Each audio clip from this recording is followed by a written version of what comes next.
அனைத்து மாணவர்களுக்கும் வணக்கம். தமிழால் இணைவோம். இன்னைக்கு என்ஜினியரிங் டயரில் ஃபஸ்ட்டு அளக்கிறதுக்கு பயன்படக்கூடிய நுணுக்கமான கருவி வெர்னியர் ஸ்லைடிங் காலிப்பர். நுணுக்கம் 0.02 mm. அடுத்து பார்க்குறது அதே வெர்னியர் ஸ்லைடிங் காலிப்பரில் டிஜிட்டல் வெர்னியர் ஸ்லைடிங் காலிப்பரை பார்க்குறோம். இதுவும் சேம் தான், அதே கண்டிஷன் தான், ரீடிங்கை டைரெக்டாக பார்க்க முடியும். நெக்ஸ்ட் ஒன்று அவுட் சைடு மைக்ரோமீட்டர். இதோட அக்யூரேசி 0.01 mm. சரியா? இது என்னென்னா ரவுண்ட் ராடுகளை அளக்கிறதுக்குன்னே சிறப்பாக செய்யப்பட்ட ஒரு நுணுக்கமான கருவி. அடுத்து இதே இதில் அதே அவுட் சைடு மைக்ரோமீட்டர் தான், ஆனால் டிஜிட்டல் டைப்பு. அதே ரீடிங்கை டைரெக்டாக பார்க்க முடியும். மேனுவலாக அளக்கிறத காட்டிலையும் டிஜிட்டல் கருவிகளில் நம்ம அளக்கிறதுனால ஈஸியாக ரீடிங்கை நம்ம கேட்சப் பண்ண முடியும், பார்க்க முடியும்.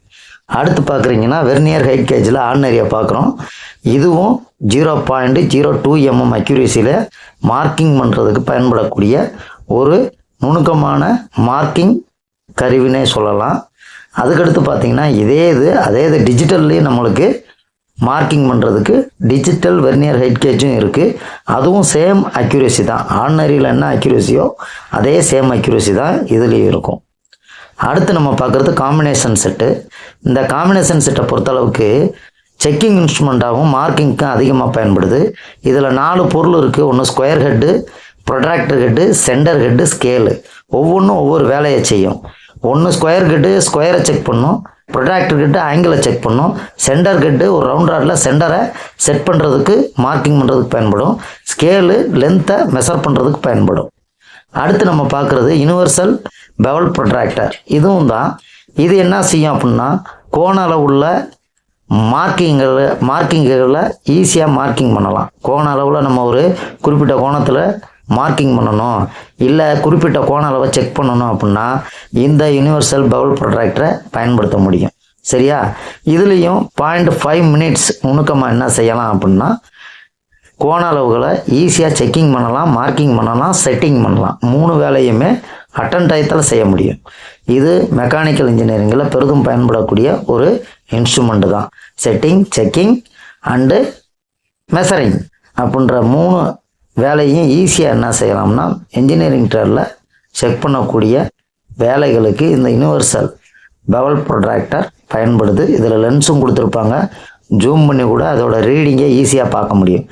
5 நிமிட நுணுக்கமாக ஒரு ஆங்கிள் கோண அளவை செக் பண்ணணும் அப்படின்னா கண்டிப்பாக மெக்கானிக்கல் டயரில் இந்த யுனிவர்சல் பெவல் ப்ரொட்ராக்டரை பயன்படுத்துவாங்க. இதுலேயும் என்னென்ன இருக்கும்? ரீடிங் இருக்கும், லென்ஸ் இருக்கும், அதை லாக் பண்ணுறதுக்கு டிஸ்க் இருக்கும், அதில் ஒரு பெரிய ஸ்கேல் இருக்கும், ஸ்லைடிங் மூமெண்ட் இருக்கும்.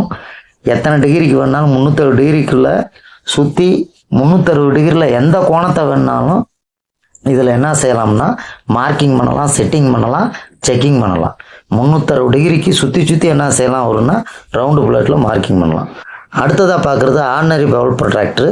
இதில் என்ன செய்யலாம் அப்படின்னா 180 டிகிரி வரைக்கும் என்ன செய்யலாம்னா கோண அளவுகளை செக் பண்ணலாம், செட்டிங் பண்ணலாம், மார்க்கிங் பண்ணலாம். இது பேசிக்காக நம்ம ஜாமெண்ட்ரி பாக்ஸில் கூட ப்ரொட்ராக்டர் மட்டும் இருக்கும். ஆனால் இன்ஜினியரிங் டயரில் இப்படி ஒரு ஸ்கேலோட அடிஷனலாக லிவர் மாதிரி கொடுத்துருப்பாங்க. இது அட்ஜஸ்ட்மெண்ட் பண்ணுறதுக்காண்டி நம்மளுக்கு யூஸ் ஆகுது. ஆங்கிள் செட்டிங்க்கு யூஸ் ஆகுது. அடுத்ததை நம்ம பார்த்துக்கிட்டு இருக்கிறது கேஜ் பிளாக் அல்லது ஸ்லிப் கேஜ்னு சொல்லக்கூடிய மிக நுணுக்கமான ப்ரிசிஷன் லிமிட் மெஷரிங் இன்ஸ்ட்ருமெண்ட்டை தான் இப்போ பார்த்துக்கிட்டு இருக்கோம். ஆக்சுவலாக இது கேஜ் பிளாக் அல்லது ஸ்லிப் கேஜ்னு சொல்லுவாங்க. இது சதுரமாக செவ்வக வடிவத்தில் இருக்கும். அதே போல் இந்த ஸ்லிப் கேஜ் எதுக்கு யூஸ் ஆகுதுன்னு கேட்டிங்கன்னா ஸ்டாண்டர்ட் அக்யூரேசியாக இருக்கும். இது நுணுக்கமான கருவிகளை செக் பண்ணுறதுக்கும் செக்கிங் பண்ணுறதுக்கும் யூஸ் ஆகுது. இது எப்படி கிடைக்குது அப்படின்னு பார்த்தீங்கன்னா 0.5 mmலேருந்து தேவையான சைஸ் வரைக்கும் ஒரு பாக்ஸுக்குள்ளே ஸ்கொயர் பாக்ஸாக ஸ்கொயராக அல்லது ரெக்டாங்குலராக என்ன செஞ்சுருப்பாங்க பீஸில் ரெடி பண்ணி, மெட்டல் பீஸில் ரெடி பண்ணி ஹார்டனிங், டெம்பரிங் எல்லாமே பண்ணி ஹை ட்ரீட்மெண்ட் ப்ராசஸில் கிரைண்டிங் ப்ராசஸ்லாம் பண்ணி ஹை அக்யூரேசியில் இருக்கும். நீங்கள் வெர்னியர் ஸ்லைடிங் காலிப்பரில் இருக்கிற மாதிரியே அந்த அக்யூரேசியை அதில் செக் பண்ண முடியும். அதே போல் இந்த ஸ்லிப் கேஜெல்லாம் எப்படி யூஸ் பண்ணுறாங்கன்றதுக்கு தான் இந்த படம் கொடுத்துருக்கேன். இந்த ஸ்லிப் கேஜை வச்சு குறிப்பிட்ட ஹைட்டுக்கு எவ்வளோ உயரம் வேணாலும் டிஸ்டன்ஸ் செட் பண்ணி அது கூட இந்த சைன் பாரை பயன்படுத்தி என்ன செய்யலாம், ஹைட் செட்டிங் எல்லாம் பண்ணலாம். ஜாப் ரொம்ப அக்யூரஸியான உயரத்துக்கு செட் பண்ணுறது, இல்லை குறிப்பிட்ட ஆங்கிளை கண்டுபிடிக்கிறது, ஜாப்புக்கு இடையில் இருக்கிற டிஸ்டன்ஸை கண்டுபிடிக்கிறது, கோணங்களை கண்டுபிடிக்கிறதுக்குன்னு இதிலே வந்து ஸ்கொயர் டைப்புக்கு பதிலாக ஆங்கிள் ஸ்லிப் கேஜும் இருக்குது. அதை தான் இப்போ படத்தில் பார்த்துக்கிட்டு இருக்கீங்க. இந்த மாதிரி ஆங்கிள் ஸ்லிப் கேஜ் வச்சு என்ன செய்யலாம் அப்படின்னா, கோண அளவுகளை கூட ஈஸியாக என்ன செய்யலாம்னா செட்டிங் பண்ணலாம், செக்கிங் பண்ணலாம். இந்த ப்ராசஸ்க்கெல்லாம் இன்ஜினியரிங் ட்ரேடில் இந்த 2 விதமான ஸ்லிப் கேஜ் வகைகளை பயன்படுத்துகிறாங்க. ஒன்று ஆங்கிள் டைப்பும் இருக்குது, கோண அளவுகளை செக் பண்ணுறதுக்கு செட் பண்ணுறதுக்கு. அதே நேரத்தில் ஸ்கொயர் டைப் இருக்குது, அதுவும் டிஸ்டன்ஸை செக் பண்ணுறதுக்கு பயன்படுத்துகிறாங்க. இந்த ஸ்லிப் கேஜுகளில் ஸ்டாண்டர்டாக என்ன செஞ்சுருப்பாங்கன்னா அளவுகள்லாம் கொடுத்துருப்பாங்க. இந்த மாதிரி அளவுகள் கொடுத்துருக்கிறதுனால இப்போ அவுட் சைடு மைக்ரோமீட்டர் கரெக்டான அளவை காட்டுதான்றதை செக் பண்ண முடியும். அதே போல் இந்த மாதிரி இப்போ பார்த்துக்கிட்டு இருக்கிறது நம்ம என்னன்னு கேட்டிங்கன்னா dial test indicator with stand. சரியா, இதுவும் என்ன செய்யுது அப்படின்னா 0.01 mm அக்யூரஸியில் பேரலல் சர்ஃபேஸு ஃப்ளாட் சர்ஃபேஸில் இருக்கிற சர்ஃபேஸ் ஸ்ட்ரக்சரில் இருக்கிற பள்ளமேடுகளை 0.01 mm நுணுக்கத்தில் செக் பண்ணுறதுக்கு பயன்படுது. அதை தான் இப்போ படத்தில் பார்த்துக்கிட்டு இருக்கோம். அடுத்து பாருங்கள், அந்த டயல் டெஸ்ட்டுக்கு 2 இண்டிகேட்டரில் 2 இருக்குது. ஒன்று ப்ளஞ்சர் டைப்பு, இன்னொன்று லிவர் டைப்பு. இதில் என்னன்னா டெசிமல் வேல்யூவில் சர்ஃபேஸ் ஸ்ட்ரக்சரில் இருக்கிற பள்ளமேடுகளை பார்க்க முடியும். ஓகேவா, இது பாருங்கள்.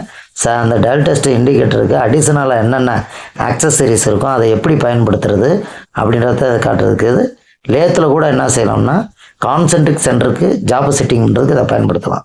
இப்போ நம்ம பார்க்குறது ப்ரொட்ராக்டரு, அடுத்து ப்ரோ சர்க்கிள், இந்த மாதிரி, அதுக்கப்புறம் ஸ்டீல் ரூலு, இந்த மாதிரி எண்ணற்ற கருவிகளை நம்ம பயன்படுத்திக்கிட்டு இருக்கோம். அதே போல் இப்போ பார்க்குறது டெப்த் மைக்ரோமீட்ரு, இதுவும் 0.01 mm அக்யூரஸியில் மெஷரிங் இன்ஸ்ட்ருமெண்ட்டாக பயன்படுது. அதே போல் இது இன்சைடு மைக்ரோமீட்ரு, உள்ள அளவுகளை அளந்து பார்க்குறதுக்கு நமக்கு பெரிதும் உதவியாக இருக்குது. ஒவ்வொரு கருவிக்கும் ஒவ்வொரு வித்தியாசம் இருக்கும், அதை உற்று நோக்கினா தான் தெரியும். இப்போ பார்த்தீங்கன்னா ஸ்க்ரூ பிட்ச் கேஜ் த்ரெட்டோட அந்த நாமன் கிளச்சரை அளக்கிறதுக்கு பயன்படுது. இது பார்த்தீங்கன்னா பிளான்ச் டைப்பு, பல்சக்கரங்களை சோதிக்கிறதுக்கு பயன்படுது. இப்போ நம்ம பார்த்துக்கிட்டு இருக்கிறது வந்து இன்சைடு மைக்ரோமீட்டரில் டீப் ஹோலை எப்படி அளந்து பார்க்குறாங்க அப்படின்ற படம். இந்த மாதிரி தான் செக் பண்ணுறாங்க.